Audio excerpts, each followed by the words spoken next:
출애굽기 20장 13절입니다. 출애굽기 20장 13절입니다.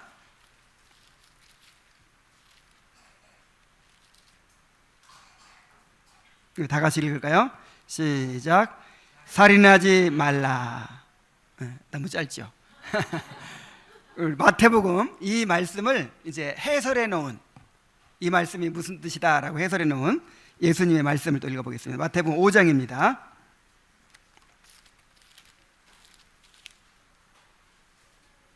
(21절부터) 26절까지입니다. 자, 함께 읽겠습니다. 시작. 옛사람에게 말한 바 살인하지 말라, 누구든지 살인하면 심판을 받게 되리라 하였다는 것을 너희가 들었으나 나는 너희에게 이르노니 형제에게 노하는 자마다 심판을 받게 되고 형제를 대하여 나가라 하는 자는 공회에 잡히게 되고 미련한 놈이라 하는 자는 지옥불에 들어가게 되리라. 그러므로 예물을 제단에 드리려다가 거기서 내 형제에게 원망 들을 만한 일이 있는 것이 생각나거든 예물을 제단 앞에 두고 먼저 가서 형제와 화목하고 그 후에 와서 예물을 드리라. 너를 고발하는 자와 함께 길에 있을 때에 급히 사화하라. 그 고발하는 자가 너를 재판관에게 내어주고 재판관이 옥리에게 내어주어 옥에 가둘까 염려하라. 진실로 내게 이르노니 내가 한 푼이라도 남김이 없이 다 갚기 전에는 결코 거기서 나오지 못하리라. 아멘. 율법을 설교하는 일은 정말 쉽지 않습니다. 이 설교하는 내용을 설교자 자신이 다 지킬 수가 없기 때문입니다. 이 율법 설교를 듣는 성도들도 마찬가지지요. 그러니까 도저히 우리 수준으로 지킬 수 없는 그런 하나님의 수준을 제시하는 거잖아요. 그래서 그 율법 설교를 들으면 죄가 다 드러나고 정말 내가 죄인이구나, 찔리고 아프고 좌절하게 돼요. 그래서 율법 설교를 하는 것도 쉽지 않고 또 이 설교를 듣는 것도 쉽지 않습니다. 그냥 우리에게 기쁨을 주는 복음만 계속 설교하면 될 텐데 왜 계속해서 율법을 설교해야 됩니까? 하이델베르크 요리문답 115문에 이렇게 이야기하고 있어요. 이 세상에서는 아무도 십계명을 완전히 지킬 수 없는데 하나님께서는 왜 그렇게 엄격히 십계명을 설교하게 하십니까? 자, 십계명 설교는 대충 하면 안 되죠? 엄격히 해야 돼요. 하나님이 말씀하신 수준 그대로를 얘기해야 돼요. 자, 왜 이렇게 하게 하실까요? 답. 첫째, 평생 동안 우리의 죄악된 본성을 더욱더 알게 되고, 여러분, 우리는요 계속해서 죄를 알아가야 돼요. 계속해서. 지금 다 아는 거 아니죠? 계속해서 어떤 고난을 통해서, 어떤 문제를 통해서, 또 말씀을 통해서 끊임없이 내 죄의 깊이를 알아가야 돼요. 그래서 더 죄인이 돼야 돼요. 죄가 많은 곳에 은혜가 넘쳤나니 하는 말씀처럼 내 죄를 깊이 깨달은 것만큼 그 비례해서 그 은혜를 깨닫게 되는 것이기 때문입니다. 자, 평생 동안 우리의 죄악된 본성을 더욱더 알게 되고 그리하여 그리스도 안에서 사죄와 의로움을 더욱더 간절히 추구하도록 하기 위함입니다. 둘째, 이 세상의 삶을 마치고 목적지인 완전에 이를 때까지 하나님의 형상으로 더욱더 변화되기를 끊임없이 노력하고 하나님께 성령의 은혜를 구하기 위함입니다. 그래서 이 산상수 마지막 부분에 뭘 구하라고 했어요? 구하라, 찾으라, 두드리라. 성령을 구하라는 말이죠. 이거 우리 힘으로 도저히 안 되니까. 그래서 율법 설교를 들으면서 죄인임을 깨달아 회개하고 그리스도의 구속의 은혜를 더 의지하고 그 다음에 성령을 의지해서 그 율법을 이루어가는 삶을 살고자 갈망하게 되도록 이렇게 율법을 우리가 계속해서 들어야 하는 것입니다. 오늘날 교회의 문제는 사람들이 부담스러워하는 율법을 선포하지 않는 데 있어요. 그러다 보니 교회가 복음을 제대로 깨달을 수가 없습니다. 복음만 가지고는 복음을 못 깨닫는 거예요. 항상 율법과 복음이 같이 있어야 돼요.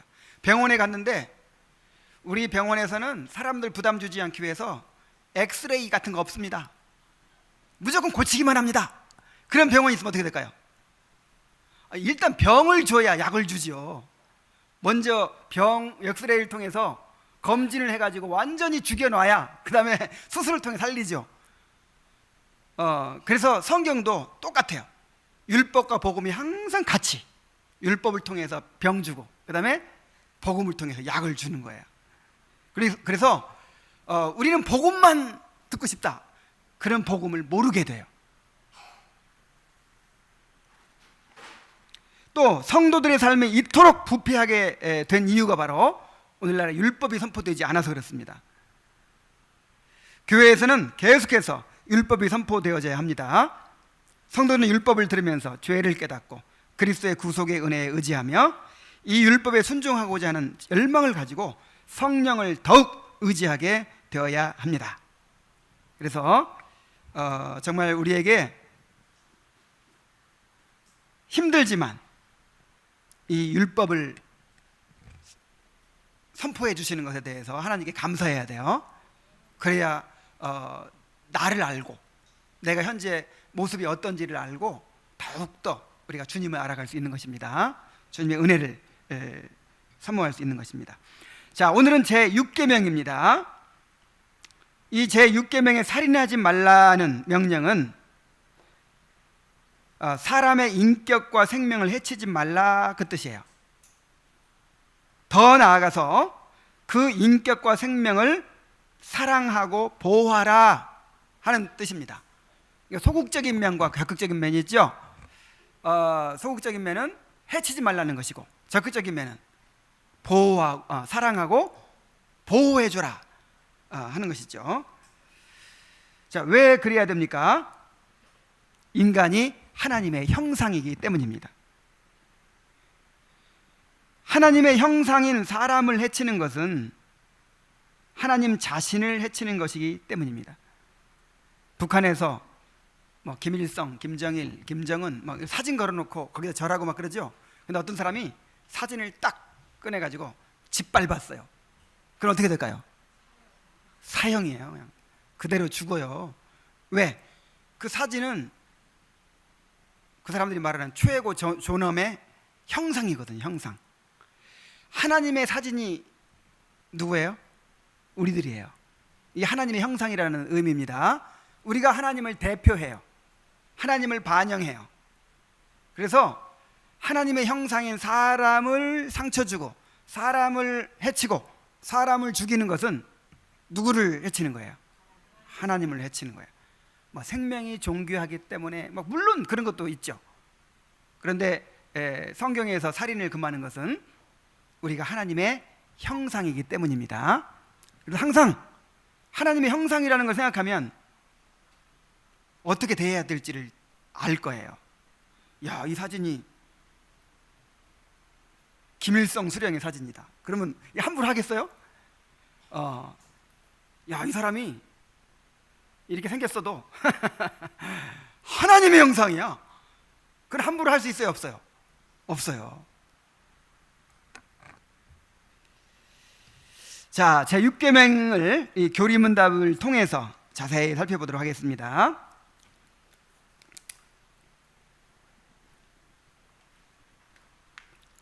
자, 105문을 함께 읽겠습니다. 시작. 제6계명에서 하나님께서 원하시는 것은 무엇입니까? 답. 내가 이웃의 명예를 훼손하거나 그들을 미워하거나 해치거나 죽이지 않기를 원하십니다. 나는 생각이나 말이나 몸짓으로 무엇보다도 행동으로 그리해서는 안 되고 다른 사람을 시켜서 해도 안 되며 오히려 모든 복수심을 버려야 합니다. 더 나아가 자기 자신을 해쳐서도 안 되고 부주의하게 위험에 빠뜨려서도 안 됩니다. 그러므로 살인을 막기 위해서 국가는 또한 칼을 가지고 있습니다. 자, 106문도 계속 읽겠어요. 시작. 그런데 이 계명은 살인에 대해서만 이야기합니까? 답. 아닙니다. 하나님께서는 살인을 금함으로써 살인의 뿌리가 되는 시기, 증오, 분노, 복수심 등을 미워하시며 이 모든 것들을 살인으로 여기신다고 가르치십니다. 자, 먼저 이 교리문답을 통해서 살인의 범위를 우리가 알 수 있어요. 내가 이웃의 명예를 훼손하거나 그들을 미워하거나 해치거나 죽이지 않기를 원하십니다. 그랬죠? 그러니까 명예를 훼손하는 것부터 시작해서 미워하는 것, 해치는 것, 죽이는 것까지가 살인의 범주에 들어갑니다. 자, 먼저 이웃의 명예를 훼손하는 것 그랬죠? 이웃의 명예를 훼손하는 것도 살인이에요. 소위 인격살인이라는 말이 있죠? 야고보서 3장 9절로 10절에 보면은 이것으로 하나님의 형상대로 지음받은 사람을 저주하나니 내 형제들아 이것이 마땅하지 아니하니라 그랬어요. 자, 사람을 이렇게 욕하고 저주하고 하는 거 누구한테 하는 거예요 지금? 하나님의 형상대로 지음받은 사람에게 하는 거예요. 하나님의 형상에게 하는 거예요. 그럼 누구한테 하는 거예요? 하나님한테 하는 거예요. 그래서 인격을, 그 사람의 명예를 훼손하는 거, 이것도 살인의 범주에 들어간다는 거예요. 오늘 읽은 산상수훈에서 예수님이 이렇게 말씀하셨습니다. 형제에 대하여 나아가라 하는 자는 공회에 잡혀가게 되고 미련한 놈이라 하는 자는 지옥불에 들어가게 되리라. 자, 나아가라는 말이 뭐냐면 텅 비었다 그런 뜻이에요. 우리식으로 말하면 골빈놈, 바보 천치, 돌대가리 뭐 그런 뜻이죠. 그런 욕설인데 또 미련한 놈, 이 말은 배교자라는 뜻이에요. 배교자. 그래서 이제 유대 사회가 이 철저하게 종교적인 사회이기 때문에 제일 큰 욕도 무슨 욕이겠어요? 이런 배교자, 하나님께 저주받은 사람, 이런 욕이겠죠. 그래서 이거는 유대인에게 있어서 가장 큰 욕설이에요. 그래서 함부로 미련한 놈, 이렇게 하면 이 상대방의 인격을 멸시하는 것이 되고 인간으로서의 가치를 부정하는 것이 되죠. 그래서 주님은 말하기를 나아가라 하는 자는 공회에 잡히게 될 것이다. 그러니까 살인죄와 똑같이 공회에 잡히게 될 것이라면 재판받을 것이라 이 말이에요. 살인죄로 재판받는 것처럼 형제들아 나아가라 하는 사람도 똑같이 같은 죄목으로 재판을 받을 것이다. 그 다음에 미련한 놈이라 하는 자는 지옥불에 들어가리라. 사람 함부로 죽이면 어디 가요? 지옥 가겠죠. 그런 것처럼 미련한 놈이라 하는 사람도 어디 가요? 지옥 가요. 그러니까 이것도 똑같은 살인의 범주에 들어간다 이 말이죠.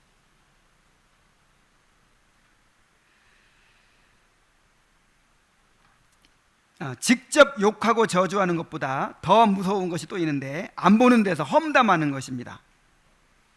이것도 심각한 인격살인이죠. 그래서 요즘에 악성 댓글이나 SNS의 비방글들로 인해서 상처를 입고 자살하는 사람들이 생기잖아요. 오늘날에는요 살인이 난무하는 사회예요. 어떻게 하면 그냥 상대방을 그렇게 막 상처를 주고 아프게 하고 멸시하고 모독하고 막 이런 것이 너무 발달하는 시대예요.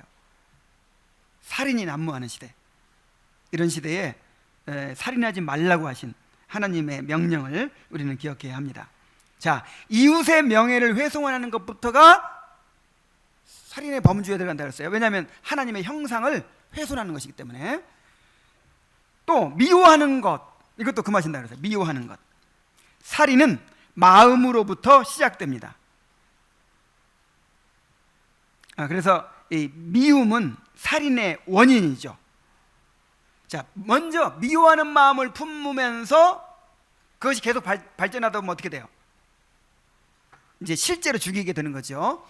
그런데 하나님은 죄를 판단하시는 기준이 뭐냐면 원인부터예요. 원인.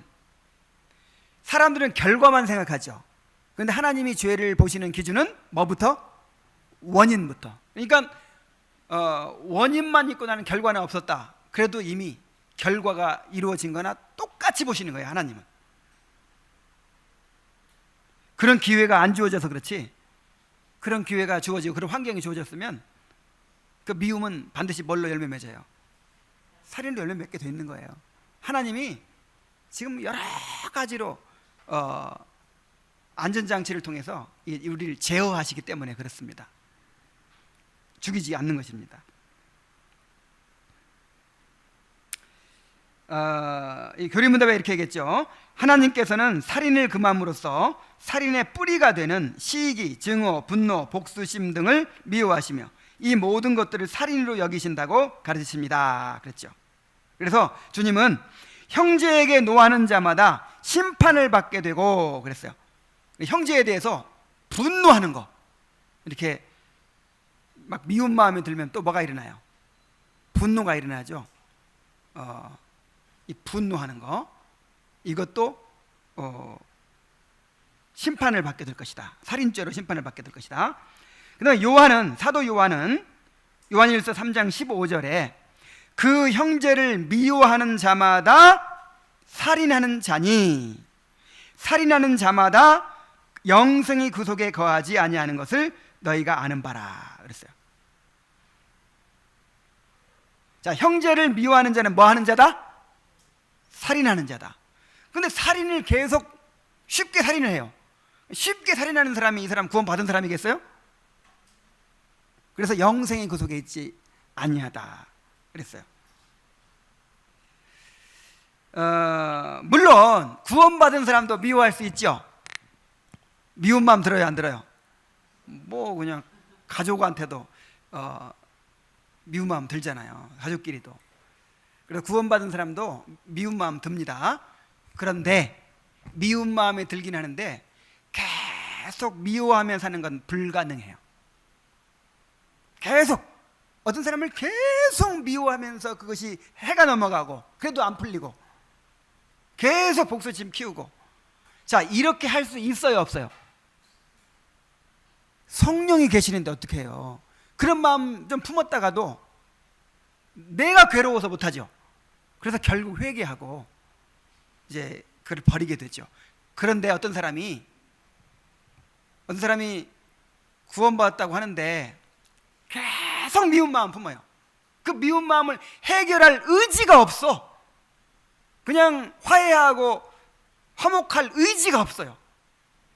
그 버리는 것도 아깝거든요. 속으로 막 살인, 막 분풀이하고 살인하고 막 상상하면서 막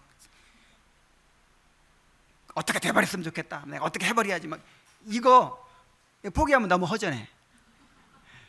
그래서 그거 붙드는 거예요. 보상 심리로. 그래서 그걸 계속 붙들고 살아요. 붙들고. 이 사람 구원받지 못한 사람이에요. 여러분, 이런 마음과 성령이 동시에 충만할 수 있어요, 없어요? 없어요. 거룩한 영이 어떻게 같이 이런 마음을 가지고 있는데 역사하실 수 있겠어요? 그래서 여기서 이제 미워하는 자는 살인하는 자다, 그리고 영생이 그 속에 없는 자다 하는 말은 지속적으로 미워하는 걸 말하는 것입니다. 지속적으로. 이게 해결되지 않는 사람, 미움이 해결되지 않는 사람을 말하는 거예요.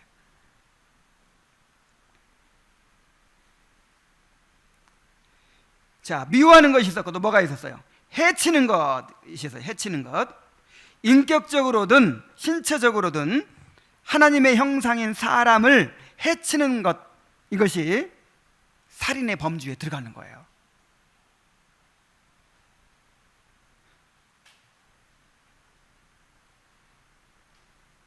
야, 요즘에 그 약자들을 향한 혐오 범죄가 있죠. 그 학교에서도 그 집단 괴롭힘을 당하는 애들 보면 좀 튼튼하고 막 두드려 패도 그냥 어디야 안 상할 것 같은 그런 사람을 괴롭히면 차라리 좋겠는데, 어떤 사람을 괴롭혀요? 다리 하나 이렇게 좀 전다든지, 아니면 심장이 천성적으로 약해가지고 이렇게 아주 연약하다든지, 뭔가 지능이 조금 이렇게 떨어져가지고 잘 못 따라한다, 꼭 이렇게 약한 사람을요, 그 약한 사람을 그렇게 괴롭혀요. 이 군대도 그래. 군대 가서도 이 빠릿빠릿하고 똑똑한 사람 괴롭히는 게 아니라 좀 이렇게 말 대답도 잘 못하고 막 이런 사람을 이렇게 괴롭혀요. 그렇게 괴롭히면서 즐겨요. 그거를 인격적으로 해치고 육체적으로 해를 끼쳐요. 이런 게 살인입니다. 살인. 꼭 의도하지 않았더라도 어떤 사람은 불량식품을 만들어 가지고 파는 사람 있죠. 요거 살인입니다. 살인행위예요. 이거 먹으면 분명히 사람이 해로울 걸 알죠. 그런데 계속 자기 이득을 위해서 뭐 나쁜 성분 들어가는 걸 막 파는 거예요. 요거 살인행위예요. 안전점검을 소홀히 해가지고 사고가 일어나도록 방치하는 것, 막 세월호 사건 같은 거. 그 다음에 음주운전하는 거 살인행위예요. 음주운전. 어쨌든 남을 해치지 않도록 우리가 주의해야 됩니다. 주의하지 않는 것도 죄예요. 율법에 그런 말씀 있죠. 소가 사람을 들이받아 죽였어요. 원래 들이받는 버릇이 있어, 이 소가. 그런데도 철저하게 감독하지 않아서 죽였으면 이 주인이 책임이라는 거예요. 우리는 어떻게 하든지 다른 사람에게 해가 되지 않도록 그렇게 조심해야 돼요. 의도하지 않았어도 살인이 될 수 있어요. 근데 일부러 해치는 건 이건 말할 필요도 없죠. 그 다음에 네 번째는 이제 죽이는 것. 사람의 목숨을 빼앗는 것이죠. 사람의 목숨을 빼앗는 것은 이거 하나님께만 주어진 권한이에요. 하나님만이 사람의 목숨을 빼앗을 수 있어요. 사람이 함부로 남의 목숨 뺏는 거는 이거는 있을 수가 없어요. 자, 그 중에 하나는 뭐냐면 낙태입니다. 낙태. 이제 이 정자와 난자가 만나가지고 수정이 되죠. 그때부터가 하나의 생명이에요. 우리 기독교에서는 이 수정된 이 수정체를 한 생명으로 봅니다. 그러니까 얼마 안 있어가지고 이 장기들이 다 생기잖아요. 막 심장이 빨딱빨딱 뛰잖아요. 손 생기고 뇌가 생기고 뭐 다 발이 생기잖아요. 그래서 수정된 그 순간부터 하나의 생명으로 보는 거예요. 그래서 낙태도 살인이에요. 오늘날 1년에 뭐 수십만 건씩 그렇게 낙태가 일어나죠. 여러분들도 아마 뭐 보셨을 거예요. 이제 그 생명윤리 운동하는 사람들이 그런 교육을 시킵니다. 그래서 저도 여러 번 봤는데 정말 그 속에 있는 생명을 이렇게 낙태하는 장면을 다 촬영해가지고 보여주는데 진짜 무서워요. 근데 어떻게 의사가 히포크라테스 선서를 한 의사가 요즘은 그런 선서도 안 한대요. 이제 의사가 어떻게 그런 짓을 하는지 모르겠어요. 그래서 이제 어떤 안 해주는 뭐 의사도 있겠지만 이제 어떤 의사는 잘해준다더라 해가지고 거기 가서 다 하는데 1년이면 하여간 수백 명 그렇게 생명을 잔인하게 죽이는 거예요. 이거 무서운 살인이에요.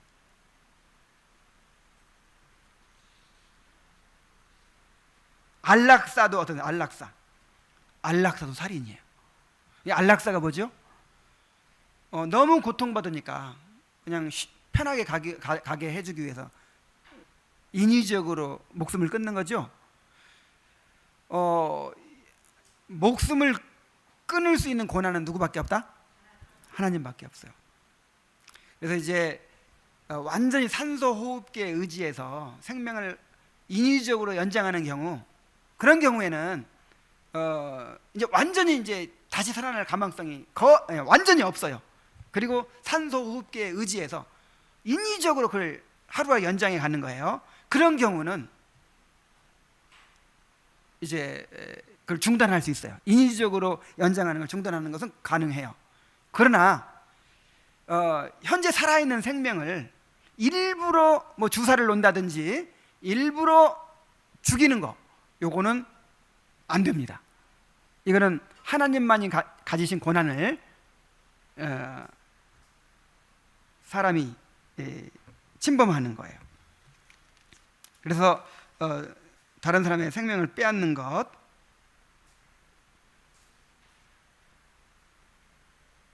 이것은 하나님의 권한을 침해하는 것이죠.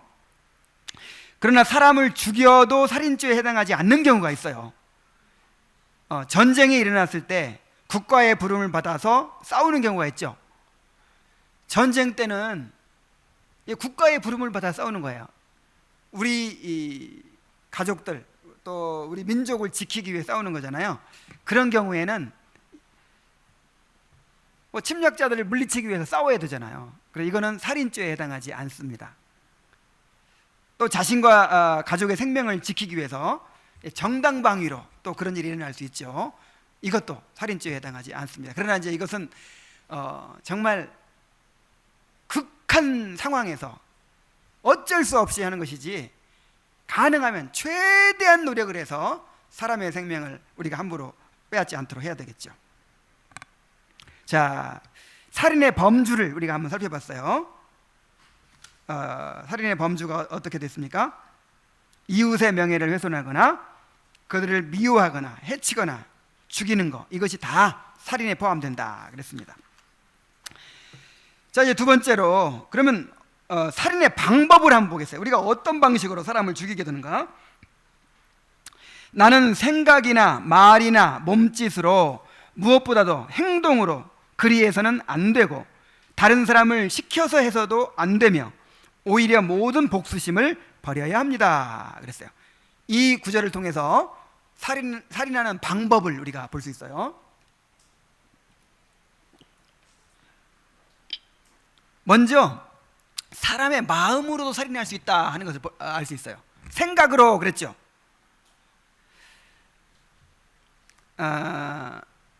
이 마음으로 미워하고 분노하고 악의를 품는 것입니다. 내가 이 사람을 어떻게 해버려? 그렇게 마음으로, 그게 살인이라는 거예요. 이제 악의를 가지면 그 사람을 나쁘게 보고 나쁘게 해석을 해요. 해석. 그 사람이 어떤 행동을 했는데, 예를 들어서 그 사람이 원래 성격이 좀 이렇게 우락부락하게 말하는 습관이 있어요. 그렇게 나한테 툭 던졌는데 나는 그걸 이렇게 해석하는 거예요. 아, 내 인격을 멸시하는구나, 무시하는구나, 내가 돈 없다고 무시하는구나, 뭐 이런 식으로 괜히 그렇게 해석을 해가지고, 그러면 이 생각은 감정을 낳습니다. 이제 분노가 일어나죠. 그래가지고 복수심이 생기죠. 네가 나한테 그렇게 했으니까 나는 어떻게 하겠다. 이게 살인이에요, 살인. 그런가 하면 감정이 생각을 또 만들어낼 수 있어요. 그러니까 내가 이렇게 미운 마음이 들어요. 괜히 주는 거 없이 미운 마음이 들어요. 그러면 해석이 또 그렇게 나와. 하는 일마다 나쁘게 해석을 해요. 그래서 사람이 이 생각으로 살인을 저질러요. 수없이 저질러요. 그래서 여러분, 이 신앙생활은요, 생각 싸움이에요. 그래서 요즘에 이제 내가 우리 성도들하고 그 존 오웬의 영의 생각, 육의 생각이라는 책이 있거든요. 그거를 한번 같이 공부해 보려고 해요. 그래서 일단 내가 공부하고 있습니다, 지금. 그래서 내가 생각을 좀 바꾼 다음에 그래서 정말 우리 신앙 수준이요, 우리는 너무 그냥 표피적이에요, 신앙이. 정말 그 생각에서부터 순결을 추구해야 돼요. 생각에서부터. 근데 그거 생각을 안 하려고, 미운 생각 안 해야지, 그 사람 생각 안 해야지 하면 어떻게 해요? 더 또렷하게 생각하죠. 그래서 영의 생각을 해야 된다. 적극적으로 그리스도를 생각하고 또 말씀을 묵상하고, 적극 영의 생각이 나를 항상 사로잡아야 돼요. 그래야 미운 사람 생각 들어올 여지가 없죠.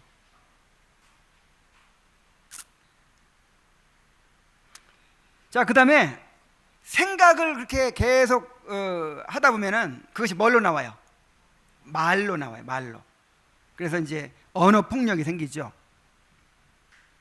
이 말이 무섭습니다. 그 사회학자들의 연구에 의하면 막 대량 학살 같은 거, 이런 것이 전부 언제부터 시작되냐면, 그런 것이 있기 오래 전부터 이 혐오적인 표현이 막 난무하기 시작한답니다. 그러니까 이 나치가 유대인들을 죽일 때도 그랬고, 그다음에 뭐 일본에서 그 조선 사람들을 막 학살할 때도 그랬고, 하여간 먼저 혐오감이 있어요. 혐오감. 어떤 사람들은 혐오감이 있어요. 혐오감이 광범위하게 퍼집니다. 그리고 혐오 표현들이 막 생깁니다. 뭐 인간 쓰레기다, 무슨 이 사람들은 뭐 밥벌레들이다, 열등한 민족이다, 막 이렇게 혐오 표현들이 막 난무해요. 그러다가 그게 점점 발전해 가지고 이제 물리적 폭력이 생기고, 가끔가다 막 집단적으로 두들겨 패고 막 그런 일이 있죠. 그러다 나중에 어떤 결정적인 경우가 생겼을 때, 뭐 지진이 났다든지 전쟁이 났다든지, 그때 대량 학살을 하게 된다는 거예요. 그래서 이 혐오 표현 같은 거, 이런 거를 법으로 규제해야 된다는 거예요. 이걸 우리 개인적으로 적용을 하자면, 일단 어디서부터 우리가 회개해야 돼요? 마음에 혐오감이 들 때부터. 그걸 방치하면 어떻게 나와요? 혐오 표현이 나와.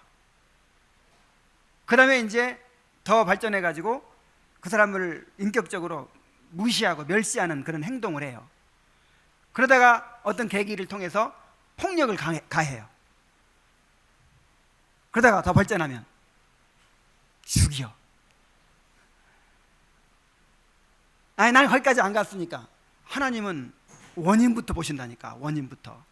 원인부터 똑같이 보세요. 지금 우리가 그렇게 거기까지 안 간 이유가 뭔지 알아요? 선해서가 아니에요. 하나님이 막으시는 거예요. 우리에게 그 일반 은혜를 주셨죠. 양심도 주시고, 그 다음에 사회 법도 주시고, 그 다음에 또 이 사람들 시선을 의식하는 그런 감각도 주시고, 그래가지고 이런 모든 안전장치를 통해서 우리의 악이 최대한 번성하지 않도록 이렇게 하신 것이지, 그래서 우리를 지켜주시는 것이지. 만약에 하나님께서 그 은혜를 거두시잖아요. 그러면 우리한테서 어떤 악이 나올지 몰라요. 자, 이제 말까지 나왔어요. 그 다음에 뭐예요? 몸짓으로.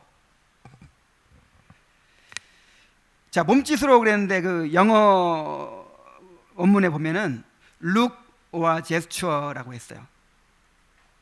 단지 눈빛으로도 상처를 입힐 수 있어요.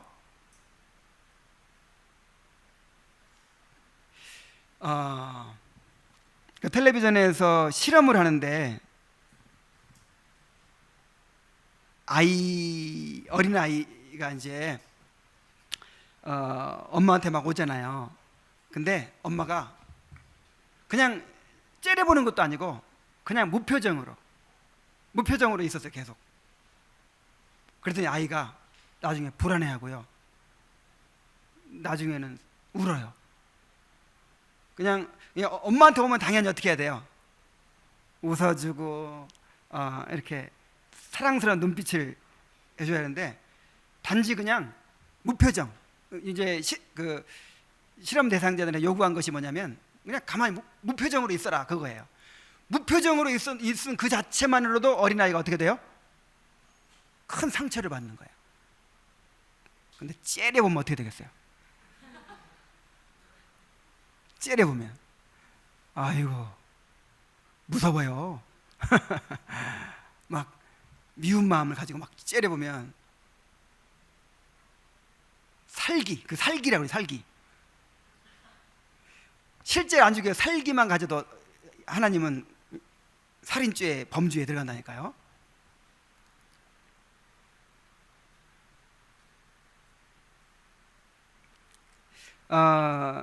단지 눈빛으로만으로도, 제스처만으로도 사람들을 해칠 수 있어요. 이 무관심과 외면, 이렇게 왕따 시킬 때 투명인간 취급하죠. 왕따까지 아니라 미운 사람이 있을 때 말 안 해버리죠. 그리고 안 본 척 해버리죠. 그럼 당하는 사람은 어때요? 얼마나 힘들어요. 자, 여기서도 발전하면 어떻게 됩니까? 행동으로, 이제 실제로 물리적으로 사람을 해치고 죽이게 되는 것이죠. 자, 그런데 다른 사람을 시켜서 하는 방법도 있어요. 우리아를 죽일 때 어떻게 죽였어요? 다윗이 우리아를 죽일 때 요압을 시켜서 죽였어요. 근데 요압은 또 누구를 통해 죽였어요? 암몬 자손의 그 공격을 받아 죽게 했어요.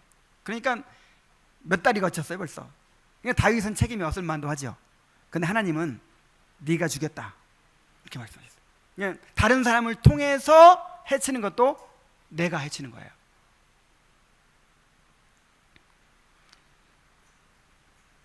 그래서 생각으로, 말로, 몸짓으로, 행동으로 다른 사람을 시켜서, 그러니까 행동도 조심해야 되겠죠? 문 쾅 닫고 나가고, 설거지 할 때 막 땡그랑 땡그랑 어휴 무서워요 방 안에서.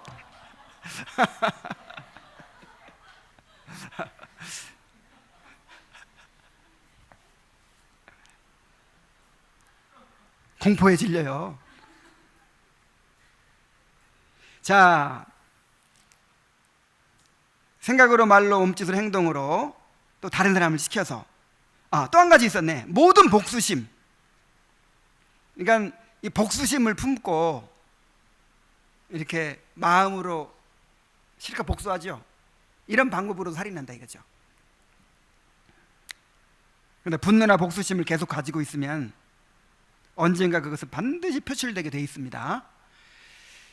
그것이 이 분노나 복수심을 이렇게 품고 있으면요,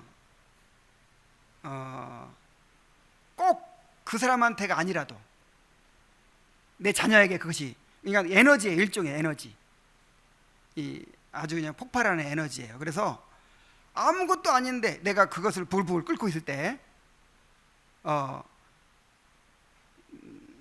남편이 그냥 사소하게 그냥 말 한마디 한 거 가지고 뻥 터지는 거예요.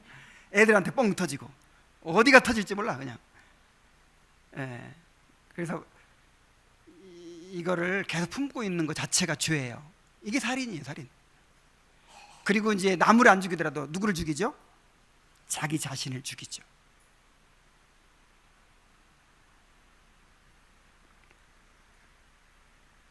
자, 그런데 남을 해치는 것만이 아니라 자기 자신을 해치는 것도 살인이라 그랬어요. 더 나아가 자기 자신을 해쳐서도 안 되고 부주의하게 위험에 빠뜨려서도 안 됩니다 그랬습니다. 자, 자기 자신을 해치는 거 어떤 경우가 있나요? 물론 자살은 명백한 살인입니다. 자살하는 사람이 구원받을까요? 못 받을까요?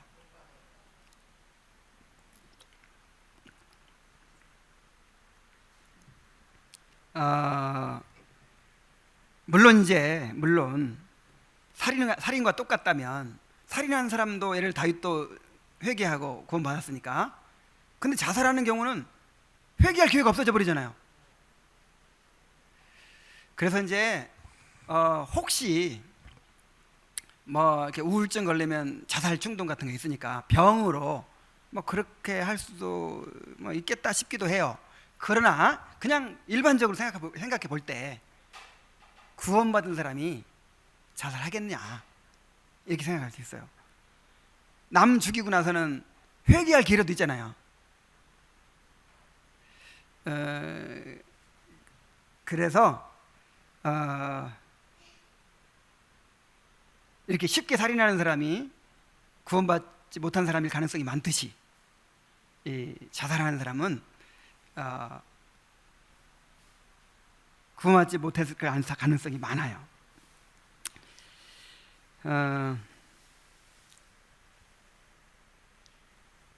자살하면 다 지옥 간다 이렇게까지 얘기하지는 못하더라도 자살하는 사람은 이 사람 구원받았을 가능성이 아주 희박하다 이런 생각은 들어요. 이렇게는 말할 수 있을 것 같아요.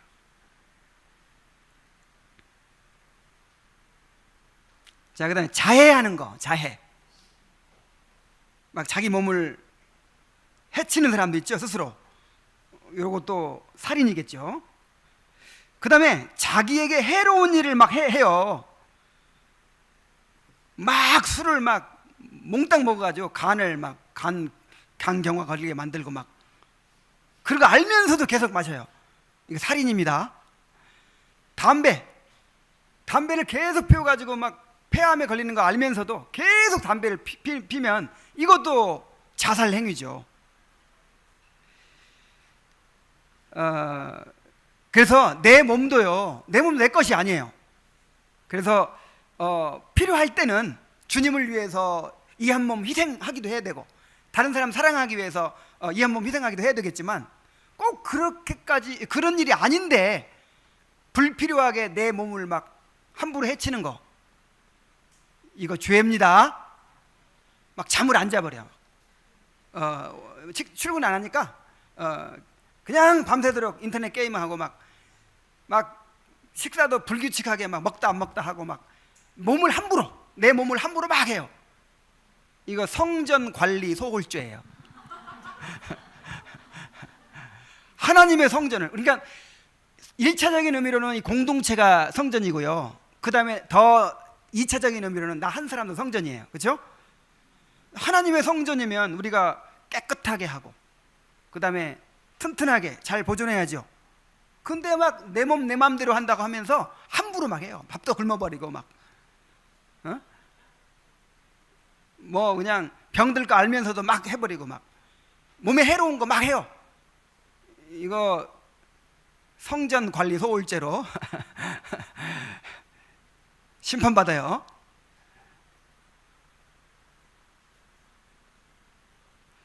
물론 지나친 건강 염려증 이런 것도, 이거 건강 자체가 또 우상이 되면 안 되죠. 필요하면 뭐 바울처럼 막 밤잠 안 자고 또 섬기기도 해야 되죠. 그러나 꼭 그렇게까지 할 필요가 없는 일에 그렇게 몸을 혹사시키고 몸을 함부로 하고 그래가지고 내 몸을 그렇게 연약하게 만들어 놓고 그러면 안 된단 말이에요. 이게 내 몸이기 때문에, 하나님의 성전이기 때문에. 더 나아가서 부주의하게 위험에 빠뜨리는 것. 자, 어떤 경우가 있나요? 불필요하게 위험을 자초하거나 어떤 일에 함부로 목숨 거는 경우 있죠. 함부로 목숨을 걸어 막 난폭운전해요. 난폭운전. 제가 아는 어떤 목사님은 부부싸움을 했어요. 부부싸움. 근데 그것이 해지기 전에 풀으라고 했고, 성경에 해가 지도록 봄지 말고 그랬어요. 여러분들 꼭 그렇게 하고 있죠? 아무리 싸워도 해지기 전에 어떻게 해야 돼요? 풀어야 돼요. 근데 이 목사님은 해지기 전에도 안 풀었어. 그래서 새벽에 이제 또 새벽 기도로 나가야 하잖아요. 아내하고 둘이 이제 새벽 기도 가는데, 새벽 기도 가는 중간에 또 이제 말다툼이 시작됐어. 에이! 하면서 그냥 어떻게 됐을까요? 굴러 떨어졌어. 그래가지고 막 여기 깨지고 저기 깨지고 해가지고 회개하고 이거 여기 살인죄에 포함돼요. 이렇게 하면 이거 분명히 어떤 위험에 처할 줄 알죠. 그러면서도 그렇게 홧김에 그렇게 하는 거예요. 홧김에. 참 이거 무모한 일이에요.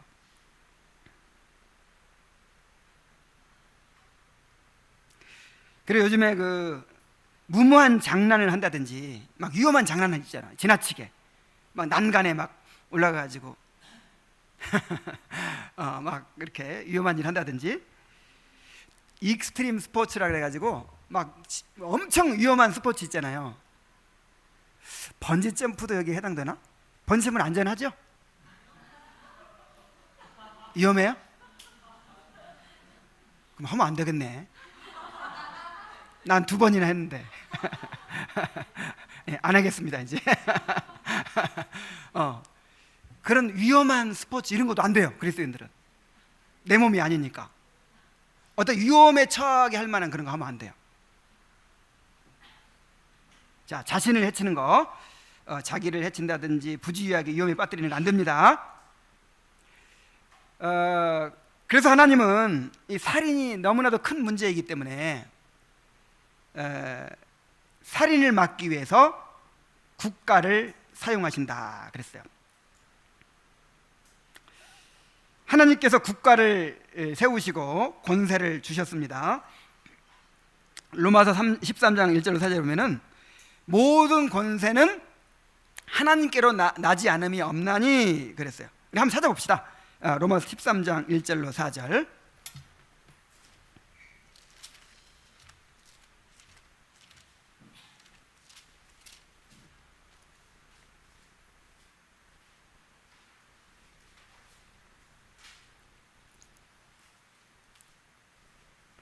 각 사람은 위에 있는 권세들에게 복종하라. 권세는 하나님으로부터 나지 않음이 없나니 모든 권세는 다 하나님께서 정하신 바라. 그러므로 권세를 거스르는 자는 하나님의 명을 거스름이니 거스르는 자들은 심판을 자취하리라.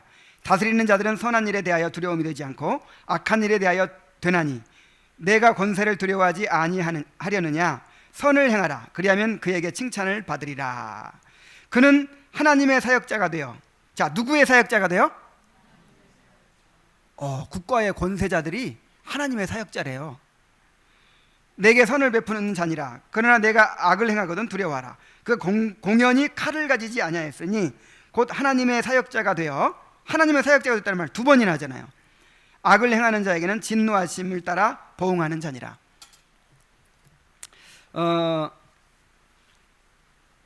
이 국가 권세에 대해서 좀 부정적으로 이야기하는 사람들이 있죠. 그 잘못된 겁니다. 그래서 이 정부를 필요악 정도로 보는 거예요. 필요악. 그래서 원래 필요도 없고 이거는 이제 이 신앙생활에 방해가 되고 하여간 좀 이 정부를 부정적으로 보고 하나님은 오직 교회를 통해서 일하신다 이렇게 주장하고, 옛날 제세례파가 그런 주장을 했어요. 그러나 그렇지 않습니다. 하나님은 교회와 국가를 통해서 당신의 뜻을 이루어 가십니다. 교회를 통해서는 영적인 당신의 백성들을, 또 국가를 통해서는 이제 일반 은혜 차원으로 이 세상을 유지해야 되잖아요. 세상을. 하나님의 구원 계획이 이루어지려면 뭐가 전제되어야 되냐면 이 세상이 악으로 관영하지 않고, 악이 극도로 번성하지 않고 평화롭게 유지가 돼야 돼요. 그래야 우리가 교회 와서 예배도 드리고 말씀도 듣고 하죠. 악이 극도로 번성해 가지고 막 치안이 불안정하면 교회도 올 수 있겠어요? 불안해 가지고 하나님의 구원 계획이 이루어질 수가 없어요. 그래서 노아 언약, 무지개 언약의 내용이 뭡니까? 이거는 일반 은혜에 대한 언약이에요. 다시는 홍수로 멸하지 않겠다. 내가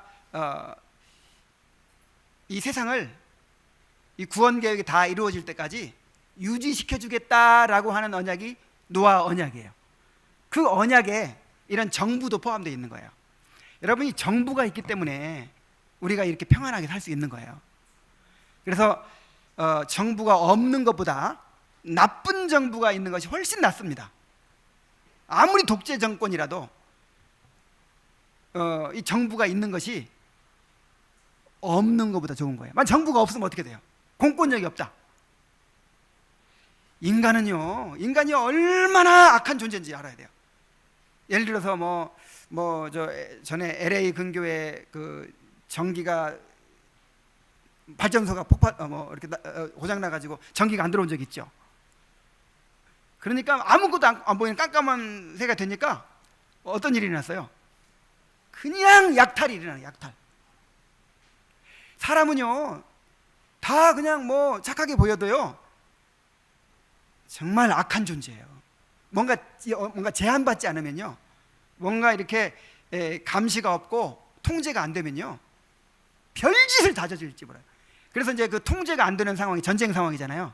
그 전쟁 상황에서 그렇게 인격적이고 훌륭하던 사람들이요 그렇게 함부로 약탈하고 막 겁탈도 하고 막 별짓을 다 저지르는 거예요.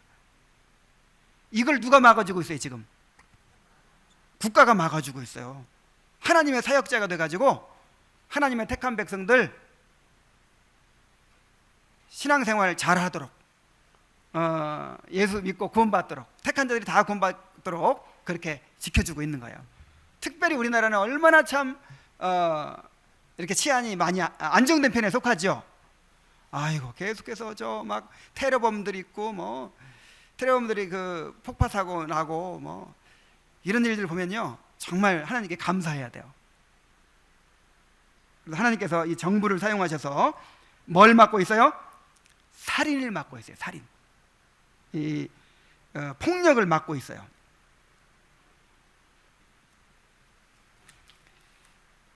그래서 살인한 사람들은 사형에 처하라고 주님께서 말씀하셨어요. 창세기 3장 9장 6절에 다른 사람의 피를 흘리면 그 사람의 피도 흘릴 것이니 이는 하나님이 자기 형상대로 사람을 지으셨습니다.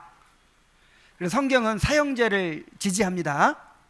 그래서 이 기독교 안에서도 진보주의자들, 자유주의자들은 인권을 강조하면서 사형제 폐지해야 된다. 그러나 그렇지 않아요. 사람을 죽이거나 그렇게 극악무도한 죄를 범한 사람은 단호하게 사형에 처해야 돼요. 그래야 법이 지켜집니다.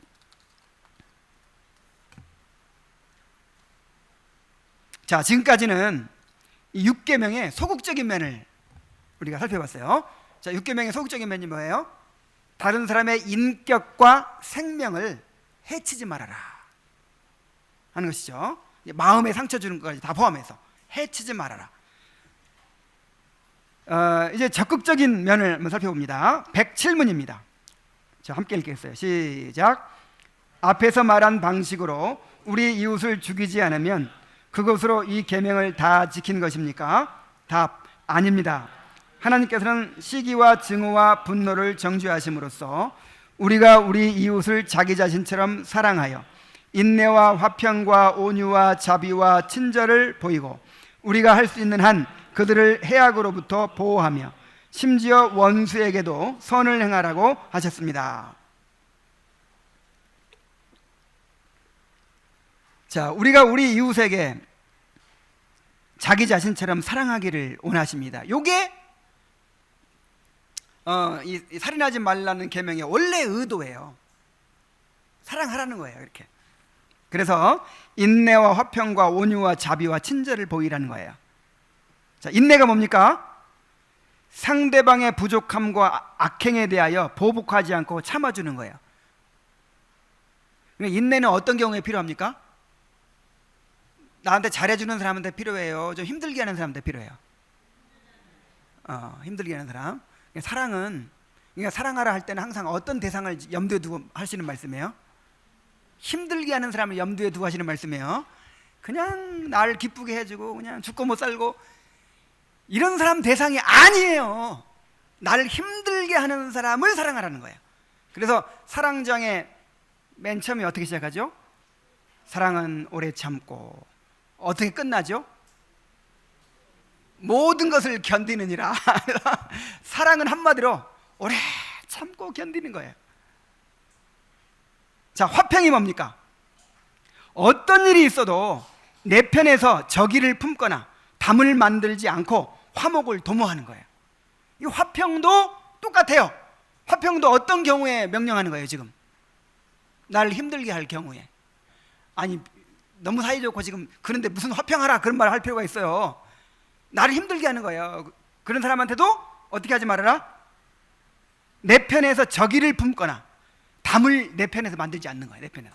그러니까 이거는 어떤 경우에는 나는 그렇게 지내고 싶은데 상대방이 안 받아줘서 안 되는 경우도 있죠. 그건 어쩔 수 없어요. 그러니까 내 편에서는만이라도 이제 미워하거나 분노하거나 적의를 품는 것을 해결해야 돼요. 내 편에서라도. 담을 만들지 말아야 돼요. 자, 온유가 뭡니까? 온유. 그냥 원래 천성적으로 화낼 줄 모르고 그냥 부처님 가운데 토막 같은 이거 아니에요. 성경에서 말하는 온유는 두 종류의 온유가 있는데, 그 산상수훈에 나오는 온유, 그거는 겸손에 하나님 앞에서 겸손한 것이 밖으로 표출된 것을 말해요. 막 내 죄를 깨닫고 회개하고 막 내가 너무 큰 죄이냐. 그다음에 하나님 앞에서 파싹 깨져버렸어. 그 사람이 다른 사람 대할 때 어떻게 대할까요? 그게 온유예요. 그다음에 이제 이 사랑장이라든지 이 신약 이 서신서에 말하는 온유는 어떤 거냐면 상대방이 나한테 힘들게 하는데 그냥 참는 건 오래 참는 거죠. 오래 참는 것에 더 나아가서 선을 베푸는 거예요. 그러니까 그 사랑장에 나오는 모든 사랑의 요소들을 딱 두 마디로 요약할 수 있어요. 오래 참음과 온유예요. 소극적인 면에서는 어떻게 하고? 오래 참고. 적극적인 면에서는 온유해야 돼요. 그러니까 오래 참는데 더 나아가서 적극적으로 그의 유익을 구하는 것, 이게 온유입니다. 자비가 뭐예요? 자비도 같은 말이에요. 받을 자격이 없는 자에게 선을 베푸는 걸 자비라고 그래요. 나한테 너무 잘해줘. 너무 잘해주니까 나도 너무 잘해줄 수밖에 없어. 이거 자비 아니에요. 받을 자격이 없어. 이 사람은 줄 자격이 없어. 근데 주는 거예요. 자, 뭘 베풀으라 그랬어요? 자비 베푸시기 바랍니다. 친절을 베풀어라. 누구에게나 따뜻한 마음으로 호의를 베푸는 게 친절이에요. 다시 한번 말씀드리거니와 어디서부터 이게 실천돼야 돼요? 이 안에서, 이 공동체 안에서 이거 실천돼야 돼요. 그리고 더 나아가서 이제 바깥에서도 이게 실천돼야겠죠.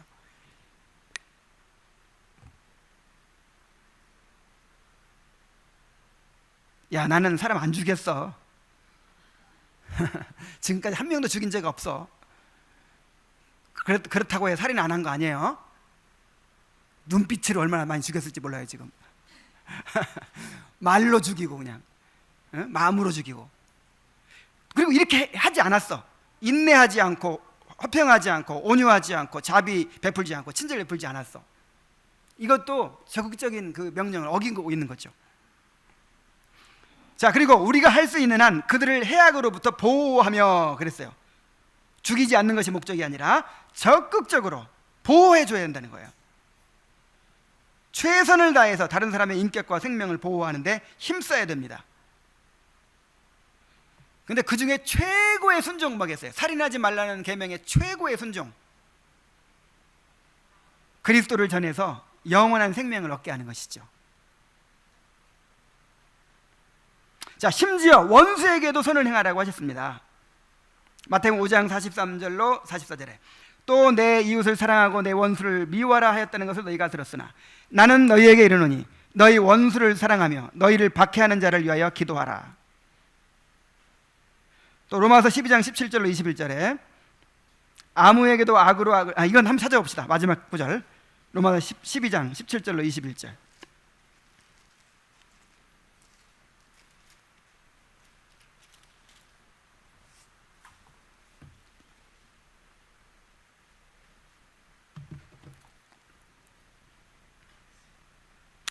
자, 한번 같이 읽어보겠습니다. 시작. 아무에게도 악으로 악을 갚지 말고 모든 사람 앞에서 선한 일을 도모하라. 할 수 있거든 너희로서는 모든 사람과 더불어 화목하라. 내 사랑하는 자들아, 너희가 친히 원수를 갚지 말고 맡기라. 기록되었을 때 원수 갚는 것이 내게 있으니 내가 버리라고 주께서 말씀하시니라. 내 원수가 줄이거든 먹이고 목마르거든 마시게 하라. 그리함으로 내가 숯불을 그의 머리 위에 쌓아 놓으리라. 악에게 지지 말고 선으로 악을 이기라.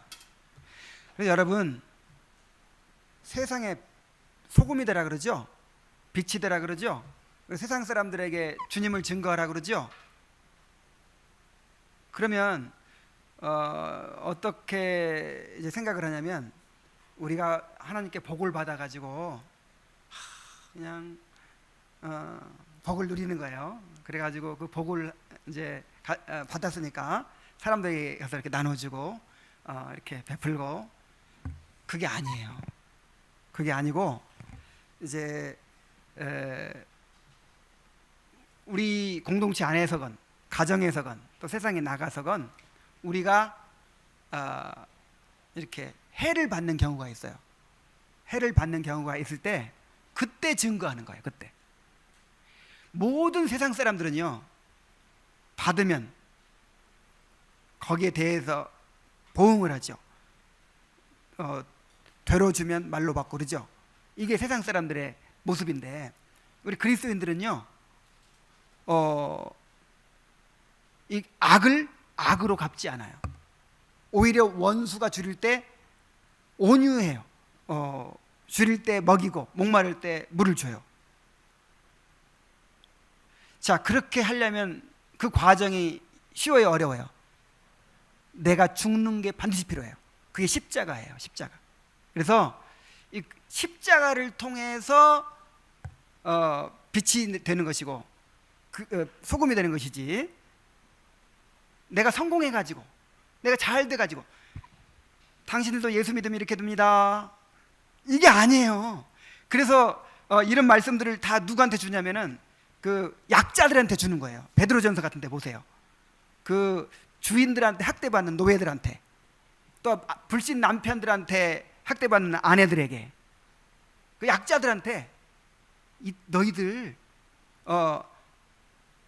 너희 가운데 소망에 관한 이유를 묻는 자들에게 대답할 것을 항상 예비하되 온유와 두려움을 이걸 누구한테 줬어요? 그 선을 행함으로 고난받는 그 약자들에게 주신 말씀이에요. 그래서 그리스도의 생명이 언제 드러납니까? 이 질그릇에 보배를 가졌으니, 그 보배가 언제 드러나요? 질그릇이 땡덩 깨져야 돼요. 내가 죽어야 돼. 내가 죽을 기회야. 그게 지금 상대방한테 뭔가 당했어. 내가 지금 남편한테 당했어. 멀리 있지 않아요? 아내한테 당했어. 우리 같은 이 동료 성도한테 당했어요. 막 가시에 찔렸어요. 그때가 이제 내 안에 있는 그리스도의 생명을 드러낼 때인 거예요. 그때가 내 신앙을 증거할 때인 거예요.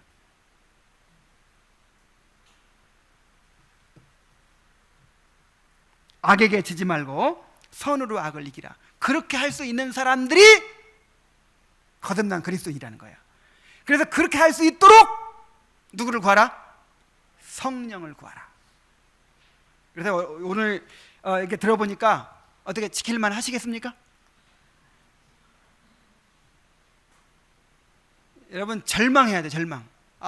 나는 그동안 사람 안 죽였다고, 난 그래도 사람 괜찮은 사람이라고 생각했더니, 내가 수없이 사람을 죽이고 살았구나. 내가 수없이 사람을 해치며 살았구나.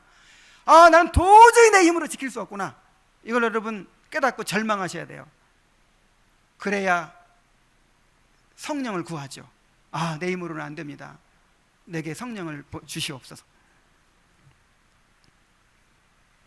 살인은 마귀의 일입니다. 사람이 하나님의 형상이기 때문에 마귀는 사람을 극도로 미워해서 어떻게 하든 해치려고 합니다. 그래서 아담을 거짓말로 유혹해서 범죄하게 만들고 하나님의 형상이 파괴되도록 만들었습니다. 마귀는 처음부터 거짓말장이요, 살인자입니다. 그런데 마귀는 지금도 타락한 인간이 서로 싸우고 갈등하고 해치고 살인하게 만들어서 남아있는 하나님의 형상을 파괴하는 일을 계속하고 있어요. 이 세상의 문화를 보세요. 얼마나 해치는 문화입니까? 얼마나 저주하는 문화입니까? 얼마나 사람을 죽이는 문화입니까? 이게 다 마귀의 일이에요. 마귀에게 쓰임받고 있는 거예요. 심지어 부부간에도, 부모 자식 간에도, 형제 간에도 얼마나 미워하고 인격을 해치고 몸을 해치고 목숨까지 해치고 있습니까? 우리는 이러한 마귀의 일을 버려야 됩니다. 성령께 붙들림 받아서 이제는 하나님의 형상을 회복시키는 그런 하나님의 일에 쓰임받는 그런 하나님의 자녀들이 되어야 할 줄로 믿습니다. 기도하겠습니다.